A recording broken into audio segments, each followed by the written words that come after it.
నమస్తే యా ఈ రోజు నుండి అయితే సగం తలకాయ నొప్పి పోయిందిలా. ఎందుకంటే పిల్లలకి ఈ రోజు నుండే కదా స్కూల్ స్టార్ట్ అయినాయి. ఇక గది కొనిపి మమ్మీ, గదొండు మమ్మీ, వామ్మో ఇల్లుని పొంతన పెట్టేది, ఏ వస్తువు ఆడ ఉంచేది కాదు. గట్ల ఉరకడాలు, గిట్ల ఉరకడాలు, కింద పడడాలు, దెబ్బలు తగిలించుకోవడాలు, ఓ మస్తు కథలు చేస్తారు పోరగాళ్ళు. ఇక ఈ రోజు నుండి స్కూళ్ళలో పోయి మంచిగా చదువుకుంటారులే. ఇక సగం తలకాయ నొప్పి పోయి ఉంటుంది అమ్మ వాళ్ళకు. సరే, ఈ ముచ్చట్లన్నీ చెప్పుకునే ముందు మనం ముచ్చట స్టార్ట్ చేసేద్దాం. చాట్ పాట్ ముచ్చట్లు.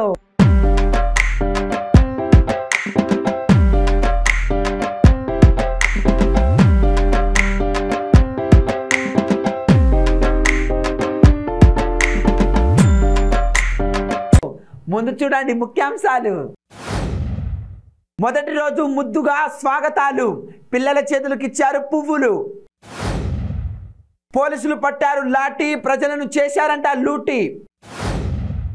పోయింది ప్రాణం, జ్యోతియే అంట కారణం. జనసేన చేస్తుంది సహాయాలు, గెలుచుకుంటుంది హృదయాలు. ఇక ముందు చెప్పినట్టే ఉల్లా అమ్మ వాళ్ళదైతే సగం తలకాయ నొప్పి పోయినట్టే ఉంది ఈరోజు. ఎందుకంటే పోరగాళ్లకు ఈరోజు నుండిగా స్కూళ్ళు. ఇక పోరగాళ్ళు రావడంతో మేడం వాళ్ళు ఖుషి అవుతారు. ఎందుకంటే ఇంట్లో ఏమి తోచగా అదో ఇదో చేస్తూ ఉంటారు. ఎట్లంటే మనం రోజు పోయే పనికి ఒక్కనాడు పోకపోతే ఎట్లా అనిపిస్తుంది. ఇక ఆ అమ్మ వాళ్ళకు పోయిన తలకాయ నొప్పి మేడం వాళ్ళకు వస్తుంది. కానీ ఈరోజు మాత్రం మేడం వాళ్ళు పోరగాళ్ళని ఎట్లా వెల్కమ్ చెప్పారంటే గిట్ల వెల్కమ్ చెప్పారు. ఇక ఈ రోజు నుండే స్కూళ్ళు ప్రారంభమవుతాయని చెప్పేసి మనకు తెలిసిన ముచ్చటే. ఇక తెలంగాణ ప్రభుత్వం ఈ నెల 13 నుండి చేస్తామని చెప్పినట్టే ఈ రోజు నుండి ప్రారంభించారు. ఇక ఆంధ్రలో ఎప్పుడు చేస్తారో ఏమో చెప్పలేదు. కానీ ఈరోజు మన ముచ్చట ఏంటంటే యాదాద్రి భువనగిరి జిల్లాలోని భువనగిరి మండలంలో రాయగిరి అనే ఊర్లో అంట ప్రభుత్వ పాఠశాలలో ఈరోజు పోరగాళ్లకు వెరైటీగా వెల్కమ్ చెప్పిరంట. గీడ చదువుకున్న పోరగాళ్ళు విదేశాల్లో కూడా పనులు చేస్తున్న వాళ్ళు ఉన్నారంట. అయితే ఇక్కడ సౌలతులు మంచిగా చేయాలని చెప్పేసి అక్కడ ఉన్న టీచర్లు మాత్రం కోరుకున్నారు. కానీ ఈరోజు ముచ్చట సవాళ్ళు చేసిరా లేదా అన్నది కాదు, పిల్లలకు ఎట్లా వెల్కమ్ చెప్పిరా అన్నది కదా. అయితే ఒక్కొక్క పిల్లల చేతిలో పువ్వులు పెడుతున్నారు, చూస్తున్నారు వాళ్ళ. ఇక ఈరోజు వచ్చిన పోరగాళ్ళందరి చేతిలో పువ్వులు పెట్టి వెల్కమ్ అని చెప్పేసి టీచర్లు మురుసుకుంటా ఇస్తున్నారు కదా. వామో గిట్లా మా స్కూల్లో కూడా ఇచ్చుంటే భలే ఉండేది కదా అని చెప్పేసి మీరు అనుకుంటున్నారా? ఇక చెప్పిన మాట ఏంటంటే ఈరోజు మంచి బుద్ధులతో మంచిగా చదువుకొని మంచి పేరు తీయాలని చెప్పేసి మేడం వాళ్ళు ఆశీర్వాదం కూడా ఇచ్చిరంట. గిట్లయితే భలే ఉంటుంది కదా. మొదటి రోజే పువ్వులతో వెల్కమ్ చెప్పడంతో పోరగాళ్ళు కూడా మంచిగా ఖుషి అయినట్టున్నారు.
ఇక చెప్పుకునే మాట ఏందుల్లా, ప్రజలకు ఏమైనా నష్టం జరిగిందనుకో ఫస్ట్ ఏం చేస్తారు, పెద్ద పెద్ద సార్లకు పోయి ఏదో ఒకటి ఇచ్చి సార్ మా పరిస్థితి ఇదయ్యా అని చెప్పేసి మొక్కి కొంచెం శనార్థాలు తీసుకుంటారు.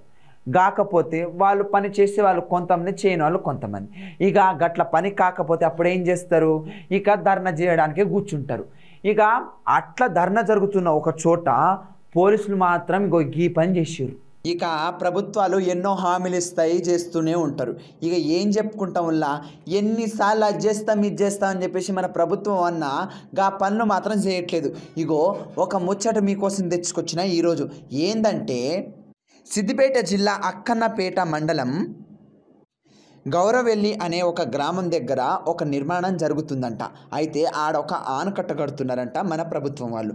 దాంతోపాటు ఇక్కడ పనిచేస్తున్న వాళ్ళకు గవి ఇస్తాం గివి ఇస్తాం అని చెప్పేసి హామీలు ఇచ్చిరంట. ఈ ప్రాజెక్ట్ కింద వాళ్ళ పొలాలు దాంతోపాటు ఇల్లు కూడా ఇచ్చిరంట. ప్రజలు ఇక ప్రభుత్వాన్ని నమ్ముకొని మంచి భూములతో కొన్ని సమస్యలు తీరుతాయని చెప్పేసి నీళ్లతో పంటలు పండించుకోవచ్చు అని చెప్పేసి ఆనందపడ్డ ప్రజలకు పోలీసులు చేసిన హాని ఏం చెప్తాములా. ఇగో గిట్ల ఎన్నో సార్లు వచ్చిన వాళ్ళు కూడా హామీలు ఇచ్చిపోయారు కానీ ఎవ్వరు ఏం చేయట్లేదంట. దాంతో ఆనకట్ట కట్టడం ఆపేసి దాని ముందే కూర్చొని ధర్నా చేసిరంట. దీంతో తెల్లవారుజామున పోలీసులు ఒక్కసాటిగా దాడి చేసిర్రు. దాంతో ఆడపిల్లలని యువకులని చిన్న పిల్లలని అందరినీ కొట్టేసి పోలీస్ స్టేషన్కి తీసుకెళ్ళిరంట. దాంతో అక్కడున్న ప్రజలు ఆగ్రహం చెంది మాకేంది పరిస్థితి అని చెప్పేసి కన్నీరు మున్నీరు అవుతున్నారు. ఎందుకు సార్ వాళ్ళ ప్రాణాలు తోడుతున్నారు, మీరైతే చేసిన పనులు ఏదో చేయండి కానీ ఇట్లా లాఠీతో కొట్టడం ఎంతవరకు న్యాయమో మీరే చెప్పండిలా. రాత్రి ఏదైతే గౌరవల్లి ప్రాజెక్టులో అర్ధరాత్రి పోలీసులు చొరబడి ఇందులో ఉన్న వ్యక్తులను ఎత్తుకొచ్చి భూ నిర్వాసితులను తీసుకొచ్చి ఆడవాళ్ళని చూడకుండా ఇష్టం ఉన్నట్టు అనవేళ చోట్ల ముట్టుకోవడం, చీరలు గుంజడం, యువకులను కొట్టడం, సిఐ రఘుపతి రెడ్డి గారు తన్నడం, వారి పీకవాటి నొక్కడం చాలా దౌర్జన్యం చేశారు. ఏదైతే ఈరోజు అడ్డుకోవడానికి ప్రయత్నం చేయలేదు, ఇంకా మేము పడుకొని ఉన్నాం. నమ్మించి అర్ధరాత్రి ఇంట్లోకి వచ్చి ఈ పోలీసుల దౌర్జన్యం అయింది. అయ్యా ఎమ్మెల్యే గారు ఇప్పటికైనా సర్వే ఆపండి, సర్వే ఆకపోతే మామూలుగా ఉండదు. ఇంకా జరిగే అనివార్య కారణాలకు మీరే కారణం అవుతారు. ఇప్పటికీ ఆత్మహత్య చేసుకోవడానికి చాలా మంది ముందుకు వస్తున్నారు. సాయంత్రం వరకు ఎంతమంది ఉండే తెలియదు, ఎంతమంది చనిపోయి తెలియదు. దీనికి కారణం మీరే. ఇప్పటికైనా మందు డబ్బాలు తెచ్చుకొని ముందుకు వస్తున్నాం. ఈ లాఠీ చార్జ్ ఆపండి, ఇంత అన్యాయం చేయకండి, భూ నిర్వాసులకు న్యాయం చేయండి, మీరు ఇచ్చే ప్యాకేజ్ ఇవ్వండి, ఎంత ఇస్తారో అంత ఇవ్వండి. మేము మిమ్మల్ని ఏమంటలేము. ఈ అర్ధరాత్రి పోలీసులు ఏంది ఇంతమంది ఊళ్ళో చొరబడి ఫైర్ ఇంజన్లు ఇవన్నీ తీసుకొచ్చి స్మోక్ అని తీసుకొచ్చి బెదిరించడం, ప్రజలు భయాందోళనకు గురవుతున్నారు. రాత్రి వరకు ఎంతమంది ఉన్నో తెలియదు, ఎంతమంది చనిపోయి తెలియదు. ఇప్పటికే ఒకరు ఆత్మహత్యకు పాల్పడ్డారు, ఒకరిని తలకాయ వలిగింది. సిఐ రఘుపతి రెడ్డి గారు చాలా దౌర్జన్యం చేశారు. ఆడవాళ్ళని చూడకుండా, యువకులను చూడకుండా, ముసలివాళ్ళని చూడకుండా చాలా తీవ్రంగా లాఠీచార్జ్ చేయడం జరిగింది. దీనికి కఠినంగా తప్పక చర్యలు తీసుకోవడం జరుగుతుంది. మేము ఎంతమంది తీసుకుపోయినా, ఎంతమంది ఉన్నా చివరికి పోరాడతాం. మాకు వచ్చేదాకా ఈ పోరాటం ఆగదు, ఈ ఉద్యమం ఆగదు. భూమి ఐక్యత.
దొరికినట్టు వేసుకపోతారు డాడీ.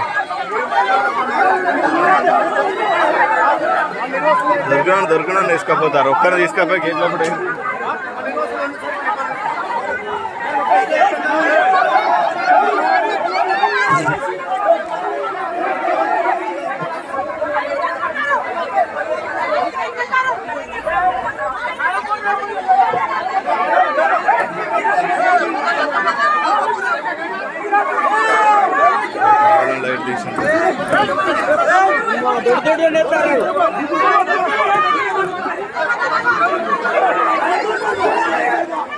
विलेज ऑफिस दादा पड़ रहा है ऑफिस गाड़ी दिए विलेज ऑफिस नुकसान पड़ रही है का भाई नाम देखो बाग विलेज ऑफिस दादा रहा है विलेज ऑफिस दादा पड़ रही है का कौन जाएगा विलेज रुका था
ఇక ఫలానా మనిషి చనిపోయిందంటే దాని వెనకాల కథ ఏందో అని చెప్పేసి చాలా డీటెయిల్ తీసుకుంటారు పోలీసులు.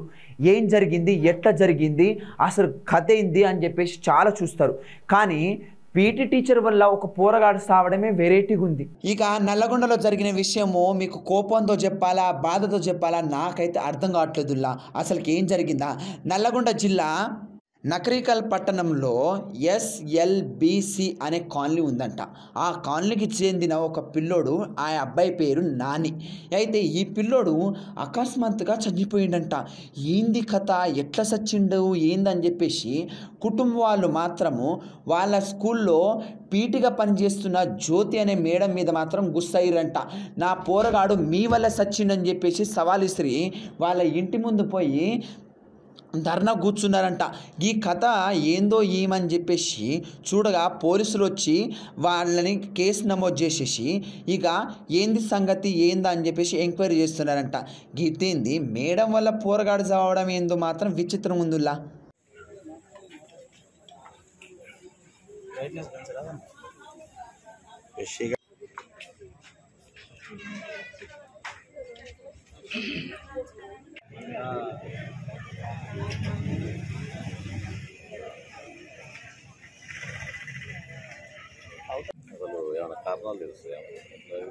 ఈ అబ్బాయి వాళ్ళ ఇంట్లో చనువుగా వెళ్దామన్నాడట. ఈ అబ్బాయి వాళ్ళ ఇంట్లో చనువుగా ఉంటాడట. వాళ్ళ ఇంట్లో ఏదో క్యాష్ పోయినాయట. ఈ అబ్బాయి మీద ఆరోపణ చేశాడట. ఇక జనసేన పార్టీ మాత్రం తెలంగాణలో కూడా ఒక రేంజ్లో పలుకుబడి తెచ్చుకుంటుంది. ఇక ఆంధ్రప్రదేశ్లో ఒక సీటు గెలిచిన జనసేన తెలంగాణలో 40 సీట్ల మీద నజరేసింది. మరి గా పనులు ముందుకు సాగాలంటే గీ పనులు చేయాలనుకున్నారో ఏమో, ఇక వాళ్ళ ముచ్చట్లు స్టార్ట్ చేసుకున్నారు. గీ ముచ్చట ఒకసారి విన్నట్టయితే మన జనసేన పార్టీ రోజు రోజుకు ఒక్కొక్క మెట్టు ఎక్కుకుంటా జనాల్లోకి కొత్తగా పోవాలని చూస్తుంది. మొన్న ఏమైందట అంటే గ్రేటర్ హైదరాబాద్లో జనసేన క్రియాశీలక సభ్యత్వం కిట్లను పంపిణీ చేసిల్లట కర్మాన్ గట్ల. రాష్ట్ర వ్యాప్తంగా ఉమ్మడి జిల్లాల్లో జనసేన క్రియాశీలక సభ్యత్వం చేయడం జరుగుతుంది అని చెప్పేసి చెప్పిండట. ఒకవేళ జనసేన కార్యకర్తలు ఎవరైనా చచ్చిపోతే కూడా ఏదైనా ప్రమాదమైనా కానీ 5 లక్షల వరకు బీమా సౌకర్యం కూడా కల్పిస్తుందట జనసేన పార్టీ. తెలంగాణలో ఉన్న అన్ని పార్టీల కంటే కూడా ధీటుగా జనసేన పార్టీని ప్రజల్లోకి తీసుకెళ్దామని లీడర్లు ఆలోచిస్తున్నారట. మరి ఈసారి జనసేన పార్టీ తెలంగాణలో 30 నియోజకవర్గ స్థానాల్లో నుంచి బరిలో ఉంటుందని చెప్పేసి చెప్తున్నారట. నమస్కారం. ఈరోజు ఎల్బీ నగర్ నియోజకవర్గంలో ఏదైతే జనసేన పార్టీ గ్రేటర్ హైదరాబాద్ ఆధ్వర్యంలో జనసేన పార్టీలో ఉన్నటువంటి కార్యకర్తలకి యాక్టివ్ మెంబర్షిప్ క్రియాశీలక సభ్యత్వం అనేది ఇవ్వడం జరుగుతోంది. గతంలో కూడా మొన్న చూస్తే పవన్ కళ్యాణ్ గారి నల్గొండ పర్యటన కూడా అదే, ఏదైతే మేము ఒక కార్యకర్తను కోల్పోయామో ఆ కార్యకర్తకు అండగా ఒక 5 లక్షల రూపాయల బీమా పథకం నుంచి 5 లక్షల రూపాయలు చెల్లించడం జరిగింది. సో కార్యకర్తకు అండగా జనసేనాని ఎప్పుడూ ఉంటారు. అదేవిధంగా ముందుకెళ్లే దిశలో మాకున్నటువంటి యువత మా పార్టీలో ఎక్కువ ఉన్నారు కాబట్టి ఎటువంటి ఇబ్బందులు జరగకూడదని పవన్ కళ్యాణ్ గారు ఎప్పుడూ కోరుకుంటారు. అదేవిధంగా ఆపద వచ్చినా కూడా రాబోయే ఆపత్కాలాన్ని ముందే ఊహించి ఈ విధంగా ఇరు తెలుగు రాష్ట్రాలు భారతదేశంలోనే ఎవరు ఇవ్వనటువంటి 5 లక్షల రూపాయల బీమా పథకం అనేది మా యొక్క కార్యకర్తల సంక్షేమం కోసం పవన్ కళ్యాణ్ గారు ప్రవేశపెట్టారు. అందులో భాగంగా ఈరోజు గ్రేటర్ హైదరాబాద్ శ్రీ రాధారాం రాజలింగం గారి మా గ్రేటర్ హైదరాబాద్ అధ్యక్షులు వారి ఆధ్వర్యంలో ఎల్బీ నగర్ నియోజకవర్గంలో అధిక సంఖ్యలో యాక్టివ్ మెంబర్షిప్ అనేది చేయడం జరిగింది. అదేవిధంగా ఆ యొక్క కార్యకర్తలకు కానివ్వండి, పార్టీకి మేము ఉన్నాము అని చెప్పి తెలియపరిచే ప్రతి ఒక్క కుటుంబం కూడా ఈ యొక్క మెంబర్షిప్ తీసుకోవడం జరిగింది. ఆ యొక్క కిట్ల పంపిణీ కార్యక్రమం ఈ రోజున ఘనంగా గ్రేటర్ హైదరాబాద్ వారి ఆధ్వర్యంలో ఈ రోజున మేము ఎల్బీ నగర్ నియోజకవర్గంలో ఈ కార్యక్రమం చేయడం జరిగింది.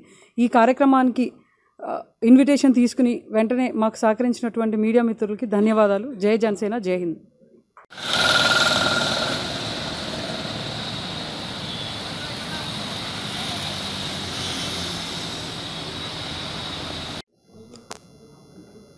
జనసేన పార్టీ అధ్యక్షులు శ్రీ పవన్ కళ్యాణ్ గారు తెలంగాణ రాష్ట్రంలో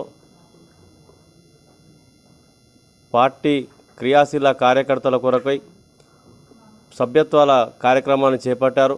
గతంలో కూడా చేయడం జరిగింది.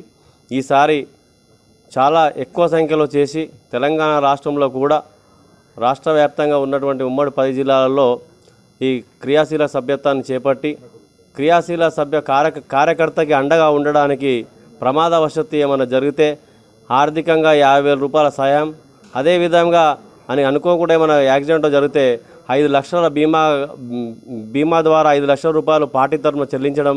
ఈ యొక్క క్రియాశీల సభ్యత్వం ఏ పార్టీ చేయని విధంగా జనసేన పార్టీ పవన్ కళ్యాణ్ గారు చేశారు ఈ కార్యక్రమాన్ని.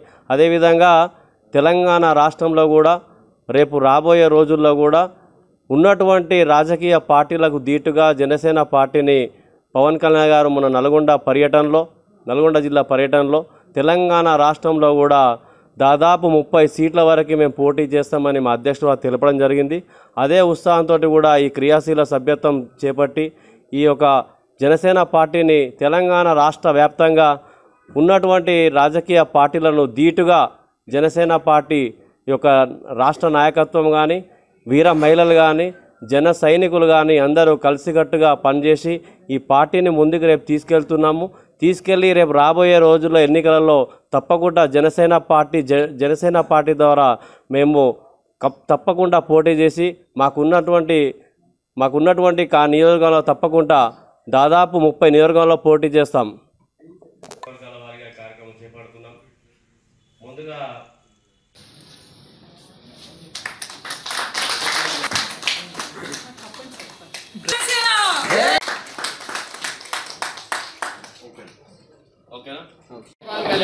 జై రాధారాం రాజలింగం గారు. బాబు స్నాప్ తీసుకోండి అమ్మాయి.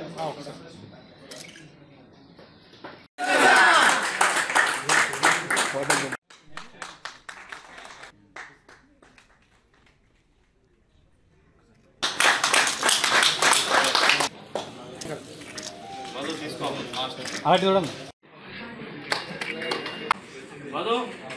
తీసుకో అన్ని నిన్నే అడుగుతాను.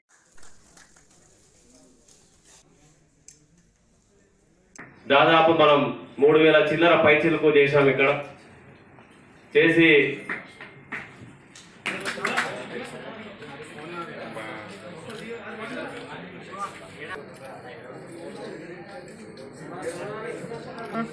జై జనసేన. ఇక తెలంగాణలో 5వ విడత పనులు ఎప్పటి నుండో జరిగినాయి. అదే పల్లె వెలుగు పనులు. ఇక అవి ఎప్పుడో జరిగినాయి కానీ మళ్ళీ ఎందుకు చెప్తున్నావు అని అనుకుంటున్నారా? ఇగో ఈడ మళ్ళీ పల్లె ప్రగతి పనులు స్టార్ట్ చేసిండు మన సారు. ఏడంటే ఇగో ఈడ ఈ ముచ్చటింటే మనకి పల్లె ప్రగతి కార్యక్రమాలు ఎప్పుడో మొదలైపోయినాయి. మొన్న హన్మకొండ జిల్లా షాయంపేటల మంత్రి Errabelli Dayakar Rao sir, MLA Gandra Venkataramana sir, ZP chairperson Jyothi వీళ్ళంతా కలిసి 5వ విడత పల్లె ప్రగతి కార్యక్రమాలన్నింటినీ చూసిండట. మరి దీనికి సంబంధించి మన ఊరు మన బడి అనే ప్రణాళికలో కూడా పాఠశాలల అభివృద్ధి పనులకు శంకుస్థాపన చేసిందంట మంత్రి ఎర్రబెల్లి దయాకర్ రావు సారు. అనంతరం ఆయన మీడియా సమావేశంలో కూడా మాట్లాడి అధికారులతో కూడా మాట్లాడి పనుల గురించి తెలుసుకున్నాడట. మరి చూడాలి ఈ పల్లె ప్రగతిలో ఎంతమంది బాగుపడతాడో, ఎలాంటి అభివృద్ధి పనులు చేస్తారో చూడాలి.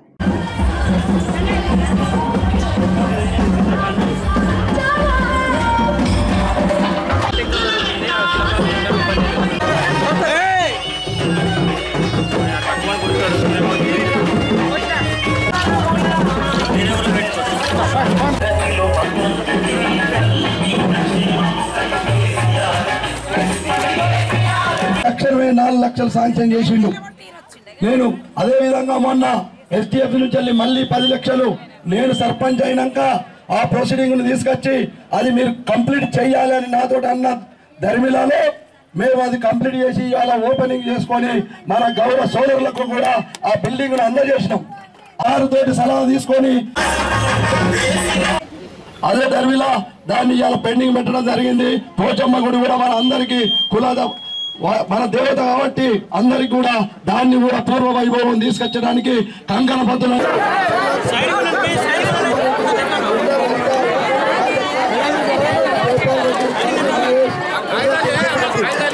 కానీ రూమ్లు కానీ టాయిలెట్స్ కానీ వంటగది కానీ మీ యొక్క పత్తిపాకే నేను మొన్న రమణారెడ్డి గారు మేము వచ్చి చూసాం. ఎస్టిమేట్ చేయమని DO గారికి అధికారాలు ఇచ్చాం. ఇప్పుడు ₹1 కోటి ఖర్చు పెడుతున్నాం. ఇవాళ శంకుస్థాపన చేశాం. మీ పిల్లలందరినీ ఈ స్కూల్ అనే చదివించిన వద్దనట్టు గవర్నమెంట్ స్కూల్ అనే చదవాలని ధనవంతుల పిల్లలు కూడా చదివించేటట్టు ఏర్పాటు చేస్తున్నాం. ధనవంతుల పిల్లలు కూడా గవర్నమెంట్ స్కూల్ అనే మన పత్తిపాక స్కూల్లో చదువుతున్న బాగుపడతాలనే రూపంగా ₹1 కోటి ఖర్చు పెట్టి మీ స్కూల్ను బాగు చేస్తున్నామని కూడా ఈ సందర్భంగా మీకు తెలియజేస్తున్నాం. హాస్పిటల్ ఎంత జ్యోతమ్మ గారు చెప్పారు. ఇదారు మన ప్రైవేట్ హాస్పిటల్ పోయేది. రాబోయే రోజుల్లో ప్రతి ట్రీట్మెంట్ గవర్నమెంట్ హాస్పిటల్ని పర్కాల్లో పెద్దది పెట్టాం, షాంపేటలో పెట్టాం, పత్తిపాకల డాక్టర్లు పెట్టాం. వరంగల్లో ఎక్కడ దేశంలో ఎక్కడ లేని తిరిగా 11,000 కోట్లు ఖర్చు పెట్టి హాస్పిటల్ బిల్డింగ్లు కట్టి ప్రతి ఆపరేషన్ చేసి ఏర్పాటు చేస్తున్నాం. పేదవానికి ధనవంతులు కూడా వైద్యం ఇచ్చేటట్టు చేస్తున్నాం. మీ ఇంటింటికి చాలా మందికి మన దాంట్లో అందరికీ ఏదో ఒక తీరుగా జబ్బులు ఉంటాయి. ముఖ్యమంత్రి గారు ఏం చెప్పాడంటే ANMsను మా అక్క చెల్లెలు ఇక్కడనే ఉన్నారు, ఆశా వర్కర్లను డాక్టర్లను ఇంటింటి తిరిగి మీకు టెస్ట్ చేసి బీపీ ఉన్నదా షుగర్ ఉన్నదా ఏది ఉన్నదో చేసి టెస్టులు చేసి మీకు మందులు ఇంటింటికి ఇచ్చే ఏర్పాటు కూడా ఆదేశించడం జరిగింది. ఏ రాష్ట్రంలో చేస్తలేరు. మళ్ళీ ఏదైనా రోజున ముగిన తర్వాత అవస్థ పడే బదులు కంటే మొదలే టెస్టులు చేసి మందులు ఇచ్చే ఏర్పాటు కూడా చేయబోతున్నాం. ఒక మంచి ఆలోచనతో కేసీఆర్. ఇక గివుల్లా ఈ రోజు నుండి ముచ్చట్లు. ఇక రేపు మంచి మంచి ముచ్చట్లో మళ్ళీ వస్తా. అప్పటి వరకు శనార్థలు.